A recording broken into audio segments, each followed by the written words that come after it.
Ինչու եմ ուզում այսօր խոսել այս բլուզի մասին, ուրեմն դուք տեսնում եք, որ ձևվածքը բավականին լայն է արված, բայց այն արված է անհավանական բարակ սյուվկից։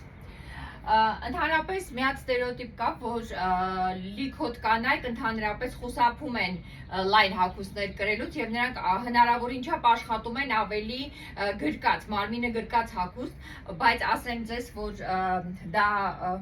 մի քիչ ճիշտ մտածելակերպ չէ, որովհետև ընդհանրապես այսպիսի բարակության եւ ինքը շատ թեթև այսպիսի տեքստուրա ունի, որ մարմինը բավականաչափ նրբացնում է եւ բոլոր սայզի կանայք սա կարող են իրենց թույլ տալ, որովհետև սա ամենատարբեր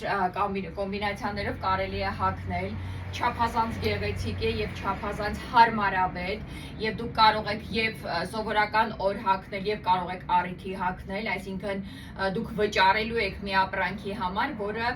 կիրառելու եք, չեք տանելու, կախեք քլազեթում եւ որոշակի դեպքերում միայն օգտագործեք։ Եվ ես սա համադրել եմ ուրեմն handmade ձեռքի աշխատանք այսպիսի վզնոցով, ես ուզում եմ հատուկ խոսել այս վզնոցի մասին, սա իտալացի վարպետ է անում, ուրեմն նա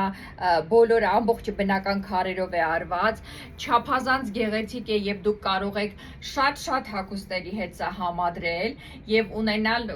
մի արտակարգ գեղեցիկ եւ տարբերվող լուք, սպիտակ հագուստների հետ նույնպես շատ գեղեցիկ է դիտվում եւ միևնույն ժամանակ դուք կապույտը նույնպես կարող եք համադրել ջինսերի հետ, քեժոլ շալվարների հետ եւ ունենալ շատ գեղեցիկ եւ տարբերվող տեսք, այնպես որ ինքներդ կփորձեք եւ կտեսնեք եւ այսպիսի ուրեմն վերնաշապիկները հիմա շատ թրենդ են Եվրոպայում հատկապես, այնպես որ գնեք եւ վայելեք։